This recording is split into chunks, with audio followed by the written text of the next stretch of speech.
ओम श्री परमात्मने नमः। प्रणवो उपनिषद। नाम के अनुरूप इसमें प्रणव ओमकार का विवेचन किया गया है। ओमकार को परब्रह्म की अक्षराभिव्यक्ति कहा गया है। इसकी 3 मात्राओं अकार, उकार, मकार के साथ त्रिदेव, त्रिकाल, त्रिवेद, 3 अग्नियों की संगति बिठाई गई है। ईडा, पिंगला, सुषुम्ना सहित 72,000 नाड़ियों में ओमकार को संव्याप्त कहा गया है। अंत में कहा गया है कि जो साधक ओमकार के माध्यम से ब्रह्म तादात्म्य प्राप्त करते हैं वे अमृतत्व के अधिकारी हो जाते हैं। पहला मंत्र पुरस्ताद ब्रह्मणस्तस्य विष्णोरद्भुत कर्मणः रहस्यम ब्रह्म विद्याया धृताग्निम संप्रचक्षते। अब ब्रह्म स्वरूप भगवान विष्णु के अद्भुत कर्मों से युक्त संचित कर्मों को भस्मसात करने में समर्थ अग्नि को धारण करने वाली ब्रह्म विद्या का रहस्य वर्णित किया जा रहा है। ओमित्येकाक्षरम ब्रह्म यदुक्तम ब्रह्मवादिभिः शरीरम तस्य वक्ष्यामि स्थान कालत्रयम तथा। ब्रह्मवेत्ताओं ने ओमकार को ही एक अद्वितीय अविनाशी ब्रह्म कहा है। उसके शरीर, स्थान और कालत्रय भूत, भविष्यत और वर्तमान का विवेचन अब किया जाता है। तत्र देवास्त्रयः प्रोक्ता लोका वेदास्त्रयोग्नयः तिस्रो मात्रार्ध मात्रा च प्रत्यक्षस्य शिवस्य तत्। उस ओमकार रूप ब्रह्म में 3 देवता ब्रह्मा, विष्णु, महेश, 3 लोक, भू भुवः स्व, 3 वेद, ऋक्, यजुष, साम, 3 अग्नियां, गार्हपत्य, दक्षिणाग्नि, आहवनीय, 3 पूर्ण मात्रा और 1 अर्ध मात्रा, अकार, उकार, मकार एवं अनुस्वार सन्निहित है। वही उसका साक्षात कल्याणकारी शिव स्वरूप है। ऋग्वेदो गाढ़पत्यम च पृथिवी ब्रह्म एव च अकारस्य शरीरम तु व्याख्यातम ब्रह्मवादिभिः। ऋग्वेद पृथ्वी, गाढ़पत्य अग्नि और देव ब्रह्मा ये तत्व ब्रह्मवेत्ताओं ने ओमकार के 3 अक्षरों में अकार के शरीर रूप में बताए हैं। यजुर्वेदोन्तरिक्षम च दक्षिणाग्निस्तथैव च विष्णुश्च भगवान देव उकारः परिकीर्तितः। यजुर्वेद, अंतरिक्ष, दक्षिणाग्नि और भगवान विष्णु ये सब तत्व ओमकार के 3 अक्षरों में उकार के स्वरूप में निरूपित किए गए हैं।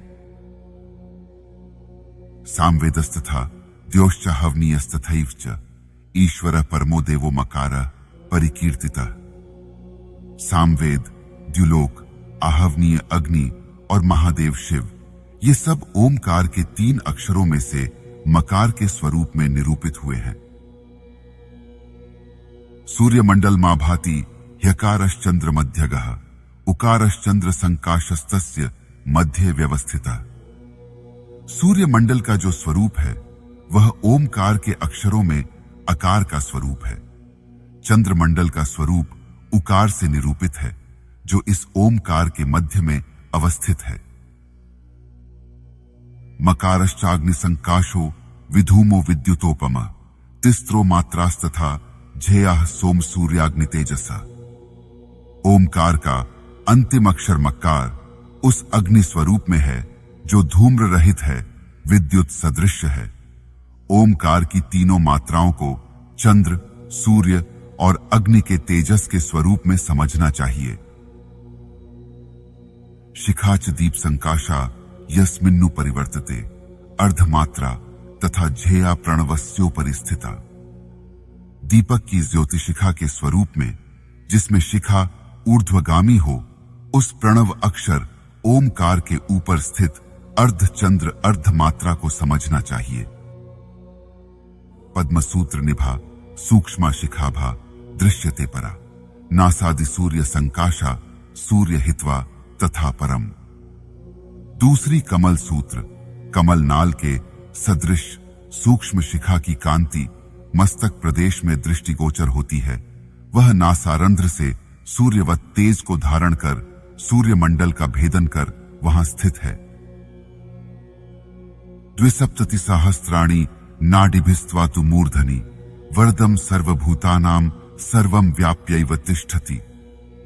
अग्नि स्वरूप में वह शिखा ओमकार की अर्धमात्रा 72,000 नाड़ियों के द्वारा संपूर्ण प्राणियों को वर, जीवन, प्राण देने वाली और सबको व्याप्त करके अवस्थित है।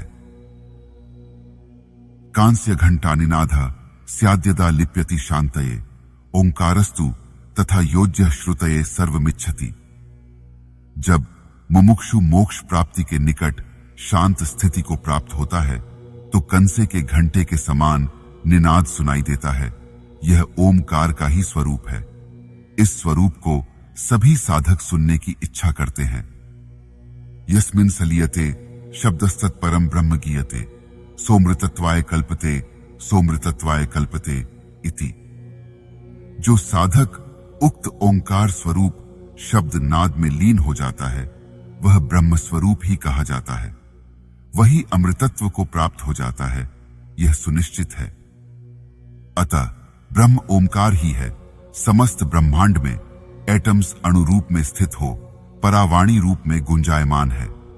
ध्यान करते समय साधक स्वयं को ओमकार रूप में सभी स्थान पर स्वयं को अनुभव करे और निरंतर प्राणायाम और ध्यान करे, नास्तिक भी आस्तिक हो जाएगा। इति प्रणवो उपनिषद समाप्त। ओम शांति विश्वम।